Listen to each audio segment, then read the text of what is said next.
نحمدہ ونصلی علی رسولہ الکریم اما بعد قال رسول اللہ صلی اللہ علیہ وسلم لا تنقضی عجائب القرآن ولا یخلق عن کثرت الرد فتلوہ۔ ناظرین گرامی، میں نے ترمذی شریف سے ایک حدیث آپ صلی اللہ علیہ وآلہ وسلم کا فرمان پڑھا ہے۔ آپ فرماتے ہیں قرآن کریم کے بارے میں کہ لا تنقضی عجائب القرآن، قرآن کے عجائبات کبھی ختم نہیں ہوں گے۔ وقت گزرتا جائے گا لیکن قرآن کی حیران کن باتیں کبھی ختم نہیں ہوں گی۔ اور پھر آپ فرماتے ہیں وَلَا يَخْلُقُ عَنْ كَثْرَةِ الرَّدِّ، یہ قرآن اپنے پڑھنے والے کو کبھی اکتاہٹ کا شکار بھی نہیں ہونے دے گا۔ فَتْلُوهُ، لہٰذا تم اسے پڑھا کرو۔ تو سرور عالم صلی اللہ علیہ وآلہ وسلم نے قرآن کے بارے میں ہمیں بتایا، اور حقیقت یہ ہے کہ جیسے جیسے انسانی علم آگے بڑھتا ہے ویسے ویسے ہمیں قرآن کریم کے بہت سارے ایسے سربستہ راز کائنات کے وہ قرآن کریم نے جن کی جانب اشارہ کیا تھا وہ ہمیں سمجھ آتے ہیں۔ ناظرین، میں عرض کر دوں کہ قرآن کریم میں 6236 آیات ہیں۔ بہت سارے لوگوں کی رائے ہے کہ کم و بیش 800، بہت سارے لوگوں کی رائے ہے کہ 1000 کے قریب آیات ایسی ہیں ان 6236 آیات میں سے جو نیچرل فینومینا کے بارے میں ان میں بحث کی، ان میں کوئی تذکرہ کیا گیا ہے کہ اللہ میاں نے اس کائنات کو، اس ویرانہ آباد نما کو کن قوانین کے تحت اللہ نے ریگولیٹ کیا ہے۔ ناظرین، یہ حقیقت ہے کہ قرآن نہ تاریخ کی کتاب ہے نہ سائنس کی کتاب ہے۔ ہمیں اس دھرتی پہ بھیج دیا گیا ہماری ہدایت کے لیے۔ جب اللہ تعالیٰ ہم سے مخاطب ہوتے ہیں تو گاہے گاہے اللہ ہمیں یاد دلاتا ہے کہ دیکھو، میں نے یہ کائنات تمہارے لیے پیدا کی ہے، میں نے چاند سورج کائنات کی ساری چیزیں میں نے تمہارے لیے سبسروینٹ کر دی، تمہارے لیے مسخر کر دی۔ تو وہاں اللہ جل شانہ اپنی صنائی کا تذکرہ کرتے ہیں۔ اس صنائی کا تذکرہ کرتے ہوئے پھر ہمیں سمجھ آتا ہے کہ کن اصولوں کے تحت اللہ نے اس کارخانہ حیات کو چلایا ہے۔ ہم نے چونکہ آج تک قرآن کریم کو صرف برکت کا ذریعہ سمجھا ہے، اس کو ذریعہ علم نہیں سمجھا۔ اس پہ بھی ہم ایک الگ پروگرام کریں گے کہ قرآن کو ذریعہ علم کیوں مانا جائے۔ اس کو ذریعہ علم نہیں مانا۔ میں آج 3-4 مثالیں ناظرین گرامی آپ کی خدمت میں پیش کروں گا جس سے آپ کو اندازہ ہوگا کہ اے کاش کہ اگر ہم مسلمانوں نے قرآن کریم کی ان آیات کی جانب چند صدیاں پہلے ہم نے توجہ کی ہوتی تو انسانیت کا صدیوں کا سفر بچ رہتا۔ ناظرین گرامی، میں قرآن کی ایک آیت اس ضمن میں پیش کرتا ہوں۔ اللہ نے فرمایا اعوذ باللہ من الشیطان الرجیم بسم اللہ الرحمن الرحیم سنریہم آیاتنا فی الآفاق وفی انفسہم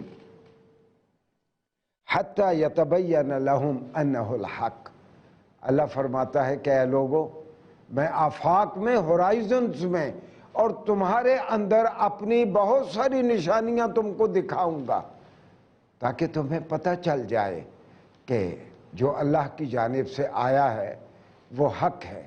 حقیقت یہ ہے کہ مجھے یاد آتا ہے کہ برطانیہ کا ایک بہت بڑا ڈاکٹر ایک کانفرنس میں انسانی جسم کا تذکرہ کرتے ہوئے کہتا ہے کہ ابھی تک ہم اشرف المخلوقات کے جسم کو ابھی تک ہم شاید 50% سے زیادہ نہیں سمجھ سکے۔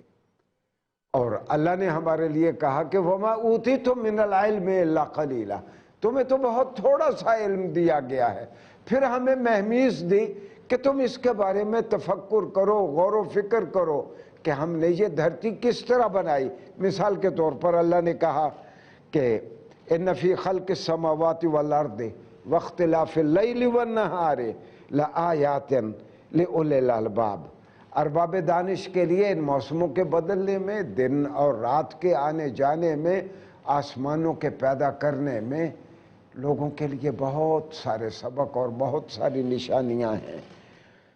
اور الذین یذکرون، پھر یہ اللہ کے بندے اللہ کو یاد کرتے ہیں قیاما وقعودا وعلی جنوبہم، سوتے جاگتے اٹھتے بیٹھتے اللہ کی سنائی کا نظارہ کرتے ہیں، اللہ کو یاد کرتے ہیں، اور پھر وَيَتَفَكَّرُونَ فِي خَلْقِ السَّمَاوَاتِ وَالْأَرْضِ، کہ آسمانوں اور زمینوں کے بنائے جانے پہ اس کے بارے میں وہ غور و فکر کرتے ہیں، اور پھر وہ کہتے ہیں کہ ربنا ما خلقت ھذا باطلا، اے اللہ تعالیٰ یہ جو تو نے پورا نظام پیدا کیا ہے یہ بلا سبب نہیں پیدا کیا۔ ناظرین گرامی، یہ جن کی جانب، جس سنائی کی جانب قرآن اشارہ کرتا ہے، میں اس کی 2-3 مثالیں صرف آپ کی خدمت میں آج عرض کروں گا، اس سے اندازہ ہوگا کہ اے کاش کہ ہم نے قرآن کو ذریعہ علم مانا ہوتا۔ اس کو صرف برکت کا ذریعہ بھی ہے قرآن، لیکن اگر اس کو ذریعہ علم مانا ہوتا تو ہمارا صدیوں کا سفر کس طرح بچ رہتا۔ قال اللہ تعالیٰ فی القرآن الکریم، اعوذ باللہ من الشیطان الرجیم، بسم اللہ الرحمن الرحیم۔ یہ سورہ انبیاء کی آیت ہے کہ اولم یر الذین کفروا ان السماوات والارض کانتا رتقا ففتقناہما۔ اس آیت میں قرآن کہتا ہے کہ جو قرآن کو منزل من اللہ نہیں مانتے اور قرآن کو اللہ کی کتاب نہیں مانتے، انہوں نے کبھی اس بات پہ غور نہیں کیا کہ زمین اور آسمان دونوں آپس میں یوں جڑے ہوئے تھے۔ میں اگر اس کا انگریزی ترجمہ کروں، they were enclaved with each other، ایک دوسرے میں پیوست تھے۔ ففتقناہما، ہم نے ان کو الگ الگ کر دیا۔ اے کاش کہ یہ 1927 میں سب سے پہلے کسی نے بگ بینگ کا تصور دیا، اور بگ بینگ کا تصور جا کے 1964 میں اچھی طرح یہ مرتب اور پروپاؤنڈ ہوا کہ کس طرح ایک بگ بینگ ہوا اور زمین اور آسمان ایک دوسرے سے جدا ہو گئے۔ حقیقت یہ ہے کہ یہ ہم مسلمانوں کا حق تھا کہ قرآن نے سب سے پہلے کہا تھا کہ اولم یر الذین کفروا ان السماوات والارض کانتا رتقا ففتقناہما۔ یہ تم نے دیکھا نہیں ہے لوگوں کہ کس طرح زمین اور آسمان آپس میں جڑے ہوئے تھے، ہم نے ان کو الگ الگ کر دیا۔ اور پھر صرف یہی نہیں، قرآن اس کے بعد بگ بینگ کے لوگ کہتے ہیں کہ جب یہ کاسمک مائکرو ویو ریڈیشنز ہوتی ہیں تو اس کا لازمی نتیجہ یہ ہے کہ بے انتہا انرجی پیدا ہوتی ہے، وہ اینڈلیسلی وہ ٹریول کرتی ہے آگے کی جانب، پھر اس میں ایکسپینشن ہوتی ہے۔ ناظرین گرامی، یہ ایکسپینشن کا تصور سب سے پہلے یہ دور حاضر میں سائنسدانوں نے 2003 میں میچور انداز میں دیا، اور قرآن نے اس سے پہلے کیا کہا؟ 1450 سال پہلے قرآن نے کہا وَالسَّمَاءَ بَنَيْنَاهَا بِأَيْدٍ۔ لوگوں تم دیکھتے نہیں ہو کہ ہم نے اپنی طاقت کے ساتھ ان آسمانوں کو بنایا ہے، وَإِنَّا لَمُوسِعُونَ، اور ہم لازمی طور پر ان آسمانوں کو اب ہم وسعت دیتے جائیں گے۔ اب 10-15 سال سے سائنسدانوں نے چیخنا شروع کیا ہے کہ اینڈلیسلی سکائز جو ہیں، آسمان جو ہیں، یہ مختلف اطراف میں بڑھتے جا رہے ہیں۔ ناظرین گرامی، حقیقت یہ ہے جو قومیں علم میں آگے ہوتی ہیں وہی دفاع میں آگے ہوتی ہیں، وہی اپنی معیشت میں، وہی اپنے کلچر میں۔ آج میں اگر انگریزی پہنا ہوا پہنے بیٹھا ہوں، یہ اسی کا اثر ہے کہ مغرب ہم سے علم میں آگے ہیں۔ ہمارے سارے پڑھے لکھے لوگ، ہمارے سارے طالب علم اپنی گفتگو میں وہی کچھ کر رہے ہیں جو مغرب کے علمی اداروں میں ہو رہا ہے۔ یہ صرف مسلمانوں پہ موقوف نہیں ہے۔ فلپ کے ہٹی بہت بڑا ہسٹورین ہے، اس کی 2 مشہور کتابیں ہیں، ایک ہے the Arabs, history of the Arabs, اور ایک اس کی کتاب ہے the short history of the Arabs. مجھے اب یاد نہیں کہ اس نے دی عربس میں لکھا یا شارٹ ہسٹری میں لکھا۔ کہتا ہے کہ جب مسلمان بام عروج پہ تھے تو پیرس میں بھی اگر کوئی شخص خوبصورت عربی بولتا تھا تو اس کا عربی بولنا اس کی شخصیت کا مظہر سمجھا جاتا تھا کہ بڑا ماڈرن آدمی ہے، دیکھو کیا خوبصورت عربی بول رہا ہے۔ بالکل اسی طرح آج جو بہت اچھے ایکسنٹ میں انگریزی بولتا ہے تو اس کے بارے میں کہا جاتا ہے یہ بہت پڑھا لکھا ہے۔ بے شک اس نے سفارت کے بارے میں باقاعدہ تعلیم نہ بھی حاصل کی ہو، انگریزی اچھی بولتا ہے، ہم اس کو امریکہ کا سفیر لگا دیتے ہیں، سفیر لگنے کے 4 سال کے بعد وہ پھر ہمارا ایک سفیر وہ BA کرتا ہے۔ حقیقت یہ ہے کہ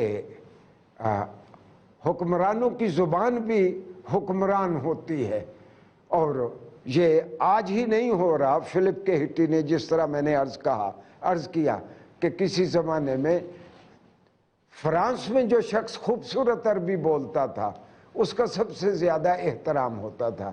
اللہ نے اسی طرح اس کائنات کو بنایا ہے۔ ناظرین گرامی، ایک اور میں مثال آپ کی خدمت میں عرض کروں گا کہ اللہ نے کہا کہ اللہ یرسل الریاح فتصیر سحابا فیبسطہ فی السماء کیف یشاء۔ یہ دراصل اس کے بارے میں پہلے بھی ایک لیکچر میں نے عرض کیا تھا کہ یہ دراصل واٹر سائیکل ہے جو اللہ تعالیٰ بیان کر رہا ہے قرآن کریم میں، کہ یہ پانی کا نظام ہے کس طرح، یہ واٹر سائیکل ہے کس طرح۔ آپ حیران ہوں گے کہ آج سے 200 سال پہلے تک، 200 سال پہلے تک واٹر سائیکل پوری دنیا کیا سمجھتی تھی؟ دراصل ارسطو نے اور افلاطون نے کبھی ساحل سمندر پہ کھڑے ہو کے رف سی کو دیکھا کہ کس طرح اس کی لہریں وہ ان کے تھپیڑے لگتے ہیں ساحل سمندر کے ساتھ، تو انہوں نے ایک تھیوری پرپاؤنڈ کی، انہوں نے ایک نظریہ دیا کہ جب ساحل سمندر پہ سمندر کی بلا موج لہریں جب وہ ٹکراتی ہیں ساحل کے ساتھ تو سمندر کے تھرسٹ کے سبب زیر زمین سب سائل واٹر کریکس جو ہیں وہ پہاڑیوں کی چوٹی تک چڑھ جاتی ہیں، اور پہاڑیوں کی چوٹیوں تک جاتے جاتے سمندری پانی کے نمکیات زمین میں جذب ہو جاتے ہیں، اور پھر میٹھے پانی کے چشمے پہاڑیوں کی چوٹیوں سے پھوٹ نکلتے ہیں۔ آپ حیران ہوں گے کہ فادر آف ماڈرن فلسفی، وہ فرانس کا ایک بہت بڑا فلسفی ہے رینے ڈیکارٹ، اس کو فادر آف ماڈرن فلسفی کہا جاتا ہے۔ 1650 عیسوی میں فوت ہوا رینے ڈیکارٹ، تو ڈیکارٹ نے بھی یہی واٹر سائیکل بیان کیا۔ جبکہ قرآن نے کیا کہا؟ قرآن نے کہا دیکھو یہ اللہ ہے جو ہواؤں کو چلاتا ہے، پھر اللہ کے حکم سے ہوائیں بادلوں کو لیے پھرتی ہیں، جہاں اللہ چاہتا ہے وہاں بارشیں برستی ہیں، جب بارشیں برستی ہیں تو لوگوں میں امید و بیم کی کیفیتیں ہوتی ہیں، لوگ اللہ سے رحم کی بارش مانگتے ہیں۔ پھر اللہ نے آگے ایک اور آیت میں کہا قرآن کریم نے کہ أَلَمْ تَرَ أَنَّ اللَّهَ أَنزَلَ مِنَ السَّمَاءِ مَاءً، تم دیکھتے نہیں ہو کہ کس طرح اللہ آسمان سے پانی کو نازل کرتا ہے، فَسَلَكَهُ، تو پھر اللہ تعالیٰ اس سے يَنَابِيعَ فِي الْأَرْضِ، زمین میں چشمے جاری کر دیتا ہے۔ اللہ نے صاف صاف اس آیت میں بتا دیا قرآن نے کہ یہ بارش کا پانی ہے، یہ جس سے واٹر سائیکل مکمل ہوتا ہے، اور یہ واٹر سائیکل پہاڑوں سے چشمے پھوٹتے ہیں،